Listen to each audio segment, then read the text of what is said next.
اچھا مفتی صاحب، یہ بتائیں کہ کیا واقعتاً سحر کی تاثیر ثابت ہے؟ دوسری بات، اگر کوئی آدمی جادو کے ذریعے یا سحر کے ذریعے کسی پر اثر ڈال دے تو کیا واقعتاً جادو کا اثر یہ دم رکھتی ہے کہ نہیں؟ جی ہاں، یہ بھی قرآن اور حدیث سے ثابت ہے۔ اگر ہم اس طرف دیکھ لیں، ہمارے جناب نبی کریم صلی اللہ علیہ وآلہ وسلم، روایت میں آتا ہے کہ لبید بن عاصم ایک یہودی تھا اور ان کی دو بیٹیاں تھیں۔ لبید بن عاصم اور ان کی دو بیٹیوں نے خود جناب نبی کریم صلی اللہ علیہ وآلہ وسلم پر سحر کیا تھا، اور حضور صلی اللہ علیہ وآلہ وسلم پر اس جادو کا اثر بھی ہوا تھا، کیونکہ حضرت عائشہ صدیقہ رضی اللہ تعالی عنہا خود بیان فرماتے ہیں کہ حضور صلی اللہ علیہ وآلہ وسلم پر جادو کا اثر ہوا تھا، اور کبھی کبھار حضور صلی اللہ علیہ وآلہ وسلم ایک کام انہوں نے کیا ہو اور بعد میں وہ بتا دے کہ حضور صلی اللہ علیہ وسلم کہ میں نے یہ کام نہیں کیا ہے، یعنی نسیان کی بیماری حضور صلی اللہ علیہ وسلم کو لگ گئی تھی۔ لیکن یہاں پر یہ بات یاد رکھ لے کہ حضور صلی اللہ علیہ وآلہ وسلم پر جادو کا اثر بالکل ہوا تھا، لیکن دنیا کے معاملے میں۔ ابھی باقی رہی یہ بات کہ دین کے معاملے میں حضور صلی اللہ علیہ وآلہ وسلم پر جادو کا اثر ہوا تھا، نہیں، حضور صلی اللہ علیہ وآلہ وسلم پر دین کے معاملے میں جادو کا کوئی اثر ادنا ذرا بر بھی نہیں ہوا تھا۔ البتہ حضرت عائشہ صدیقہ رضی اللہ تعالی عنہا،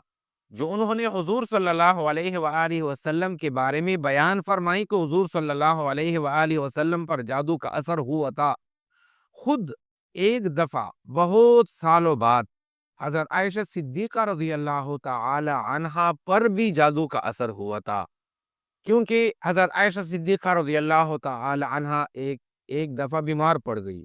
اور اس کی بیماری اتنی بڑھ گئی کہ وہ بالکل چرپائی پر لیٹی ہوئی تھی۔ تو ان کے پڑوس میں کوئی آدمی آیا، تو اس آدمی نے یہ اطلاع دی کہ ام المؤمنین حضرت عائشہ صدیقہ رضی اللہ تعالی عنہا پر جادو ہو گیا ہے، اور جادو کسی عورت نے کی ہے۔ تو کسی آدمی نے بتا دیا کہ وہ عورت کون سی ہیں؟ تو انہوں نے پھر اعمال کے ذریعے یہ بات بیان کر دی کہ جی ہاں، کسی عورت نے جادو کی ہے، اور یہ عورت آس پاس کے پڑوس میں موجود بھی ہیں، اور ابھی اس کے گود میں ایک چھوٹا سا بچہ ہے، اور اس چھوٹے بچے نے اس پر پیشاب بھی کی ہے۔ تو حضرت عائشہ صدیقہ رضی اللہ تعالی عنہا نے جب سراغ لگا دیا، تلاش کیا،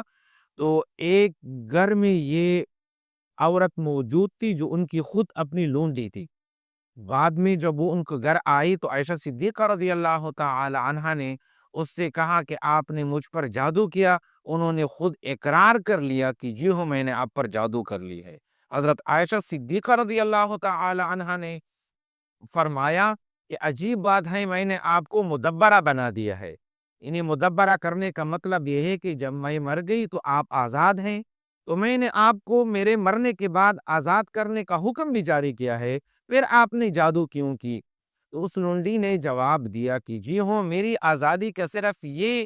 وجہ تھی کہ جب آپ مر جائے تو میں آزاد ہوں گا، تو اسی وجہ سے میں نے آپ پر ہلاکت کی جادو کی، تاکہ آپ مر جائیں، ہلاک ہو جائے اور میں آزاد ہو جاؤں۔ تو واقعتاً جادو اثر رکھتی ہے۔